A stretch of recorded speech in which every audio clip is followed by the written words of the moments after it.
नाज़रीन गिरामी अस्सलामु अलैकुम वरहमतुल्लाहि वबरकातुहू। सीधी बात के ताज़ा तरीन प्राइम टाइम में आप लोगों का इस्तकबाल है। नाज़रीन गिरामी में अंसार अजीज़ नदवी इस वक्त आप लोगों के सामने कुछ अहम तरीन ख़बरें, कुछ वायरल वीडियोस और कुछ तनकीदी तज़िये लेकर के हाजिर हुआ।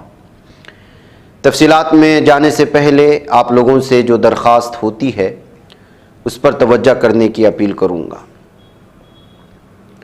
नाज़रीन गिरामी, इस वक्त भारत में जिस तरह मुनज़्ज़म साजिशों के तहत मुस्लिम नौजवानों को टारगेट किया जा रहा है, मसाजिद को जो टारगेट किया जा रहा है, अब कोई ढकी छुपी बात भी नहीं रही और इसमें इंतज़ामिया किस तरह से हिंदुत्व ज़हनियत के हामिल लोगों का सपोर्ट कर रहा है, ख़ुद पुलिस की करतूत से बात सामने आ रही है।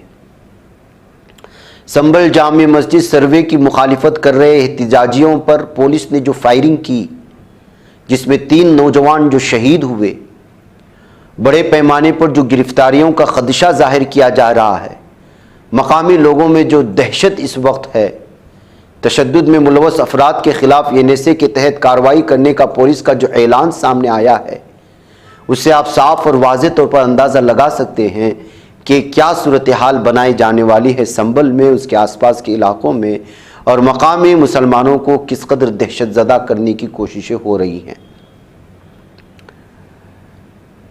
जांबाक मुस्लिम नौजवानों की शनाख्त कोट करवी के नईम, सराय तरीन के बिलाल और संबल के हयात नगर के रहने वाले नौमान के तौर पर की गई है।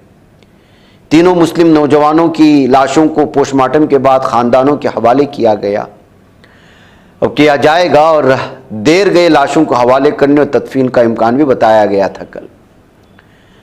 नाज़रीन गिरामी, ये जो कत्ल गारतगिरी हुई, जो कुछ भी हुआ, उस पर प्रियंका गांधी ने भी साफ और वाज़ेह तौर पर कहा कि यूपी की योगी हुकूमत के गलत रवैये की शदीद मजम्मत भी की और कहा इस हसास मौजू पर बग़ैर दूसरे फ़रीक़ की बात सुने, बग़ैर दोनों फ़रीक़ को एतमाद में लिए इंतज़ामिया ने जिस तरह जल्दबाजी के साथ कार्रवाई की, उससे साफ ज़ाहिर होता है कि हुकूमत ने ख़ुद माहौल ख़राब किया।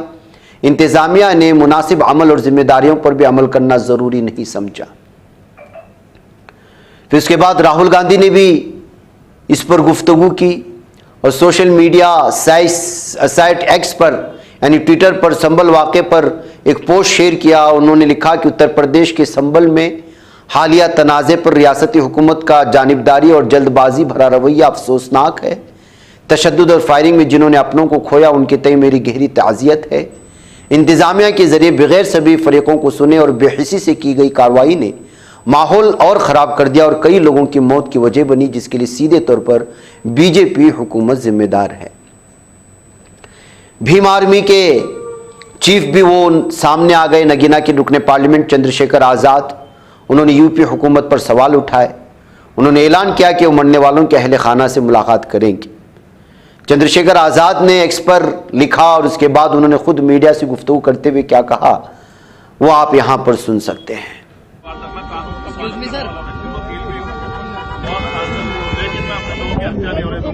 मैं हिंसा के खिलाफ और हिंसा का किसी तौर पर सांसद जी सुनने में आया कि हिंसा के आधार पर अगर हमारे लोग हत्या की जाएगी तो ये स्वीकार नहीं। सांसद जी सुनने में आया कि 5 लोगों की हत्या हुई है अभी तक। आप जानते हैं CA का आंदोलन हो, किसानों का आंदोलन, SC/ST के बच्चों का आंदोलन हो, या ये आंदोलन लगातार गोलियां चल रही है। उत्तर प्रदेश में गोलियों के द्वारा न्याय किया जा रहा है। ये गुंडागर्दी नहीं बर्दाश्त की जाती। हम अपने लोगों के ऊपर सुनेंगे। मुझे पुलिस के साथ चोट का भी दुख है, लेकिन मैं मानता हूं कि कोई साजिश है जिसका शिकार जो है हमारे गरीब लोग। आज उनके आवाज उठाने वाला कोई नहीं, लेकिन चर्चा घर नहीं बैठेगा। मैं आपको उसके बाद नाज़रीन गिरामी, असदुद्दीन ओवैसी ने भी इस कार्रवाई पर आज सरमाई इजलास जो पार्लियामेंट में शुरू हो रहा है उससे पहले भी उन्होंने गुफ्तगू की और संबल का वाक़या इस वक्त पार्लियामेंट के अहाते तक भी पहुंच चुका है। और जाहिर सी बात है नाज़रीन गिरामी, मसाजिद के अंदर से मंदिरों को खोजने की कोशिशें हो रही हैं, एक शरारत चल रही है, एक साजिशें हो रही हैं मसाजिद को टारगेट बना करके, इसलिए कि इससे पहले के जजेस ने बाबरी मस्जिद के मामले के बाद में ज्ञानवापी मस्जिद और दीगर मसाजिद के सर्वे का हुक्म देकर के खुद इन्होंने हिंदुत्व तंजीमों को यह मौका फराहम किया है कि आप किसी भी मस्जिद में जाएं और वहां पर दावा ठोकें, फिर उसके बाद हिंदुत्व तंजीमें अपनी गुंडागर्दी और दहशतगर्दी फैलाने के लिए आ जाएंगे, मुसलमान थोड़ा एहतिजाज करेंगे और जो है पुलिस को वो ढाल के तौर पर इस्तेमाल करेंगे, मुसलमानों की प्रॉपर्टीज जलाएंगे, दुकानें जलाएंगे, मसाजिद पर हमले होंगे, उन्हीं के कुछ लोग मुसलमानों के एहतिजाजी जुलूस में शामिल हो जाएंगे, कुछ पत्थरबाजी करेंगे, इस पत्थरबाजी का जो है बहाना बनाएंगे, फिर मुसलमानों को शूट करके मार दिया जाएगा, उनके घरों को गिरा दिया जाएगा, बुलडोजर का इस्तेमाल किया जाएगा और फिर नौजवानों को जो बेकसूर हैं उनको जेल के सलाखों के पीछे डाल दिया जाएगा और उन पर सख्त कवानीन नाफिज करके उनको सड़ने के लिए छोड़ दिया जाएगा। इस वक्त एक मुनज्जम साजिश हो रही है मुसलमानों के खिलाफ, ये कहते हुए मुख्तलिफ लीडरान भी बयान दे रहे हैं। अब संभल का मामला क्यों अचानक सामने आया, इस पर गुफ्तगू करते हुए अखिलेश यादव ने खुद ये बताया है कि यूपी में अभी हाल ही में असेंबली इंतखाबात जो हुए उसमें जो घोटाला किया गया और उसमें जिसमें मुसलमानों को और दीगर लोगों को वोट डालने नहीं दिया गया, उसकी कई वीडियो सामने आई थी, पुलिस उसमें बराबर की शरीक थी, इंतजामिया उसमें बराबर की शरीक थी और ये मीडिया में धीरे धीरे इनकी चोरी और इनका घोटाला सामने आ रहा था। इसलिए फौरी तौर पर इस मौजू को फेरने के लिए संभल का वाकया सामने लाया गया और फिर उसको इस कदर खतरनाक बनाया गया कि असल मौजू छोड़ दिया गया और संभल के मामले को मीडिया में उछाला गया। देखिए क्या कह रहे हैं अखिलेश यादव। मैं आपसे कह रहा हूं क्योंकि चुनाव से बहस को हटा करके ये जानबूझ करके जब एक बार सर्वे हो गया था मस्जिद का तो दोबारा सर्वे करने क्यों पहुंचे? जो सर्वे हो चुका था उसके बाद दोबारा सर्वे इसलिए करने गए क्योंकि चुनाव की धांधली पर बहस न हो, चर्चा न हो। जो चुनाव में इन्होंने वोट को लूटा है, आप कल्पना कीजिए जो लोग यहां पर अपनी बात बताने आ रहे थे, कहने आ रहे थे कि उन्हें वोट डालने नहीं दिया गया, उनका वोट डाल दिया गया, उनके हाथ में इंक नहीं है, उंगली पे इंक नहीं लगाई किसी ने, लेकिन उनका वोट डल गया। ये बातें खुल न जाए इसीलिए पुलिस अभी भी बैठाए हुए उन लोगों को, अभी भी थाने में बैठे हुए हैं। देखिए, सबसे पहली बात तो ये है कि संभल की चंडोसी की जहाँ मस्जिद है वो कोई 50 साल 100 साल नहीं बल्कि 200-250 साल पुरानी मस्जिद है, उससे ज्यादा है। वहां पर कोर्ट की तरफ से बगैर मस्जिद के जिम्मेदारों को, कमेटी को सुने उन्होंने एक एक्स पार्टी ऑर्डर पास कर दिया, वो गलत है।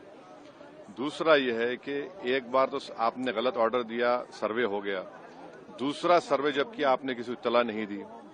तीसरी बात यह है कि पुलिस का ये काम था कि मस्जिद कमेटी को कॉन्फिडेंस में लेते या वहां की पीस कमेटी को। चौथी बात यह है कि जो सर्वे करने लोग आ रहे हैं वो प्रोवोकेटिव स्लोगन्स लगा कर आ रहे हैं, वो वीडियो उसका है, पब्लिक डोमेन में है।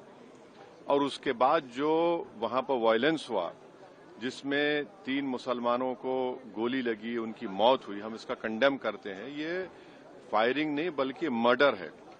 और जब से बाबरी मस्जिद राम मंदिर का जजमेंट आया, जिस बात को मैं पर्टिकुलरली कह रहा हूं कि उस जजमेंट के बाद ये सब चीजें खुलेंगी और एक के बाद एक खुल रही हैं। एएसआई प्रोटेक्टेड मॉन्यूमेंट सब बातें कर रहे हैं, क्या एएसआई के कानून में नहीं है कि आप उसका रिलीजियस नेचर चेंज नहीं, कैरेक्टर चेंज नहीं कर सकते? किस बुनियाद पे कर रहे हैं ये? और आप किस बुनियाद पर अपने फेथ को दूसरों पे थोपेंगे? भाई कानून कोई चीज है ही नहीं है। जिस दिन कोर्ट में सुनवाई होती है उसी दिन ऑर्डर हो जाता है, उस दिन सर्वे भी हो जाता है। ये तो 1948 में ऐसे ही हुआ था बाबरी मस्जिद में। तो ये जो फायरिंग हुई है ये फायरिंग नहीं है, मर्डर है। और जो भी ऑफिसर्स इन्वॉल्व है उनको सस्पेंड करना चाहिए और एक सिटिंग हाईकोर्ट जज से उसकी इंक्वायरी होनी चाहिए। ये सरासर गलत है, जुल्म हो रहा है वहां पर। तो संभल में वहां के सांसद पे एफआईआर दर्ज कर दिया गया। आप जिस पे चाहे कर लीजिए भाई, जिस पे भी चाहे कर लीजिए, जज आप, जूरी आप, सब आप, तो बचेगा क्या फिर? अब सर जेपीसी में आप लोगों ने समय मांगा है, क्या कहेंगे? जी, जैसा अभी आपने हमारे डेलीगेशन तरफ से बोला गया है, मैं उसको रिपीट करना नहीं चाहता। मगर स्पीकर साहब ने बड़ी इत्मीनान से हमारी पूरी जितने मेंबर्स 11 नॉन बीजेपी एमपीज गए थे उनकी बात को सुना। वो बोले कि इसके ऊपर कंसिडर करेंगे और हमको उम्मीद है कि ऑनरेबल स्पीकर साहब इसका टेन्योर बढ़ाएंगे। क्योंकि आप देखिए, बंगाल नहीं गई कमेटी, बिहार हम लोग नहीं गए, उत्तर प्रदेश में शिया वक्फ की प्रॉपर्टीज को हमने नहीं देखा। तो ऐसे कई दिल्ली के मंत्री को बुलाना है, ऐसे कई स्टेट्स है जहां पर कमेटी को जाना चाहिए। वो स्टेक होल्डर्स हैं, उनकी बात को सुनना बहुत जरूरी है। सर, वक्फ बोर्ड अमेंडमेंट बिल को लेकर आप क्या सोचते हैं? क्योंकि लगातार सरकार की तरफ से यही कहा गया कि जो मुस्लिम है, जनता है, उनके हित में, मुसलमान जो है उनकी अभी ये कानून बना नहीं। आप देख लिए संभल में क्या हो गया है। अभी ये कानून बना नहीं है। आप देख रहे हैं कि हर जगह पे बोल दिया जा रहा है कि नहीं, ये यहां पर 500 साल पहले मस्जिद नहीं थी। इस बिल में ये बिल आर्टिकल 26 का वायलेट करता है। ये संविधान के फंडामेंटल राइट का 26 का ग्रेव वायलेशन है। ये बिल कलेक्टर को इतने पावर्स दे रहा है कि कलेक्टर तय करेगा कि कौन सी वक्फ प्रॉपर्टी है नहीं है। ये कैसे होगा? कलेक्टर कैसा जज होगा अपने ही केस में? तीसरा, आप किस बुनियाद पर इस बिल में आप नॉन मुस्लिम को मेंबर बना रहे हैं? जितने धर्म की बुनियाद पर, चाहे वो हिंदू धर्म के एंडोमेंट बोर्ड्स हो, चाहे दिल्ली का एसजीपीसी हो या उसका एक्ट हो, या क्रिश्चियंस के जो भी उनके धर्म के संस्थाएं हैं, वहां पर तो कोई उसी धर्म का आदमी मेंबर बनता है। आप तो कंपलसरी स्टेट वक्फ बोर्ड में जहां पर 11 मुसलमान बनते थे, वहां पर आप मेजॉरिटी नॉन मुस्लिम बनाना चाह रहे हैं। सेंट्रल वक्फ काउंसिल में मेजॉरिटी ऑफ नॉन मुस्लिम बनाना चाह रहे हैं। क्यों करना चाह रहे हैं आप? ये क्या मकसद है आपका? कलेक्टर को इतना पावर दे रहे हैं। तो ये आर्टिकल 26 का ग्रेव वायलेशन है और इसीलिए वक्फ को बचाने के लिए नहीं लाया जा रहा है। ये वक्फ को खत्म करने के लिए, और वक्फ बोर्ड को सिर्फ एक पोस्ट ऑफिस बना के रखना चाह रहे हैं। तो जो वक्फ की प्रॉपर्टी है वो गवर्नमेंट की दी भी नहीं है, इसको मुसलमानों की गाड़े खून की कमाई है, तो आप उसको छीनना चाह रहे हैं। और उतना ही मकसद है सरकार का। आप देख रहे हैं संभल में क्या हो रहा है। ऐसे ही और वाकयात होते रहेंगे। तो ये सूरत हाल है नाज़रीन गिरामी, नफरतों की इंतहा की। अब आप खुद अंदाजा लगाएं, एक तरफ पटना में इजलास हो रहा है जमीयत का, एक तरफ बेंगलुरु में इजलास हो रहा है मुस्लिम पर्सनल लॉ बोर्ड का, और तीसरी जानिब संभल में जो है गोलियां चल रही थी। इसीलिए किसी ने सवाल करने वाले ने सवाल कर दिया, लाखों करोड़ों रुपए खर्च करके इस तरह के इजलास मुनाकिद करने का क्या फ़ायदा हुआ कि एक जगह इस तरह के इजलास मुनाकिद किए जा रहे थे और दूसरी जानिब संभल में हमारे नौजवानों को मारा जा रहा था, शूट करके ख़त्म कर दिया जा रहा था। जाहिर सी बात है अलग अलग तरह की तफसीरें हैं और उस पर तफसीरों में जाएंगे तो लोग कहेंगे कि तनकीद की जा रही है, लेकिन यह हकीकत है नाज़रीन गिरामी। अब देखिए, कश्मीरी मुसलमानों को हिमाचल प्रदेश में खातून जो है उनको ये हिंदुस्तानी नहीं है, इनसे जो है किसी भी तरह की चीज़ ना खरीदी जाए, और अगर वो फ्री भी दे तो इन लोगों से नहीं खरीदना चाहिए। एक औरत दूसरी औरत को समझा रही है। अगर वो इंडियंस है तो उनको जय श्री राम बोलना चाहिए। हिमाचल प्रदेश में कश्मीरी मुसलमानों के साथ किए जाने वाले इस बर्ताव की वीडियो इस वक्त वायरल हो रही है। ये भारत है, आप देख लीजिएगा। तो इनको ऑर्डर आ सकते हैं, पर इनका सामान हम कोई न खरीदे, ये पक्का है। और जो हमारे हिंदू यहाँ के दुकानदार हैं, अपने इनसे ही सामान खरीदना, जब भी खरीदो तो इन्हीं से सामान खरीदना, और इनसे हमने क्यों लेना सामान? ये क्या हमारे को मुफ्त देंगे? और मुफ्त भी देंगे तो हम क्यों लेंगे, है ना? तो ऐसा है कि आप अपना सामान हमारे हिमाचल में तो माती लाओ, मैं तो यही बोलती हूँ आपको। हाँ, मेरा एक रिक्वेस्ट है ना, हाँ, हम भी हिंदुस्तान के रहने वाले, ठीक है बाबा, आप हिंदुस्तान है ना बाबा, तो आप एक बार जय श्री राम बोलो ना। हम तो मुसलमान हैं, तो नहीं, एक मिनट, आपको बोलेंगे हम कलमा पढ़ो, आप पढ़ोगे? हम आपके इलाके में जाते हैं कुछ बेचने के लिए? नहीं, आप बोलते हमें जय श्री राम बोलो, हाँ, बोलते हैं ना, हम आपको बोलेंगे आप कलमा पढ़ो, आप पढ़ोगे? हम नहीं पढ़ेंगे। तो वही बात, अपना मजहब है, जिस तरह आपका मजहब है ना, आप हमारे मजहब का नहीं बोलोगे। हमारा भी मजहब है, अपने मजहब में आपको आने नहीं देंगे, सीधी सी बात। हाँ।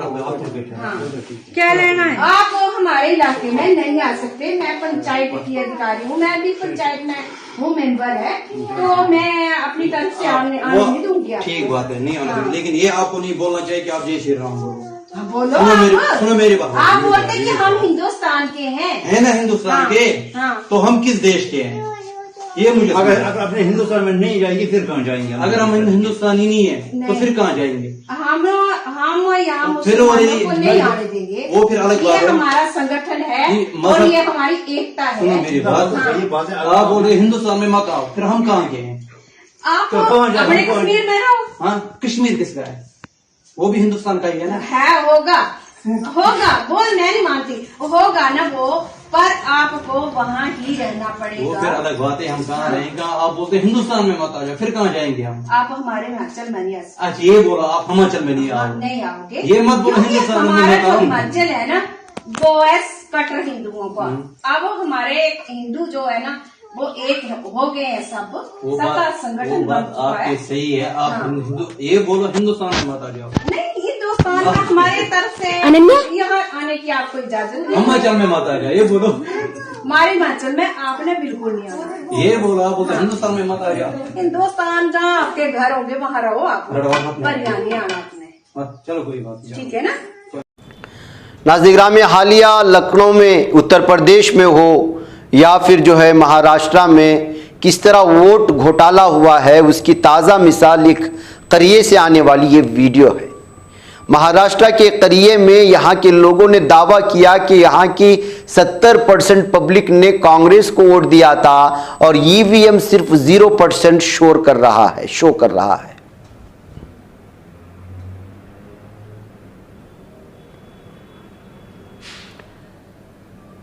अब आप अंदाजा लगा सकते हैं कि क्या सूरत हाल है। 70% देहाती लोगों ने, एक देहात के लोगों ने कांग्रेस को वोट दिया है और वहां जीत करके आई है बीजेपी। ईवीएम शो कर रहा है 0%। अब लोग भड़केंगे नहीं तो एहतिजाज करेंगे, नहीं तो और क्या करेंगे। अब एहतिजाज करने का वीडियो सामने आने के बाद शिवसेना ने खुद जो है दावा किया है कि इस रिजल्ट को एक तरफ रखो, दोबारा बैलेट पेपर में पूरे महाराष्ट्र में इलेक्शन करा करके देखा जाए तो पता चलेगा कि असल में जीत किसकी हुई है। तो नाज़रीन गिरामी, जिस तरह किसी तबसरा करने वालों ने तबसरा किया है कि बीजेपी ने कर्नाटक में 3 सीट जो है वो कांग्रेस के हवाले कर दिया और झारखंड में सुरेन के हवाले कर दिया और बहुत बड़ी रियासत पर घोटाला करके अपने अंदर कर लिया, ये कहते हुए जो है इस वक्त महाराष्ट्र के इस आने वाले इंतखाबात के नताइज पर भी तबसरे शुरू हो चुके हैं। तो ये हकीकत भी है, कहा जा सकता है। नाज़रीन गिरामी, आइए कुछ एक और ख़बर की जानिब मैं आपको ले चलूं कि किस तरह से पीने के बोतल पर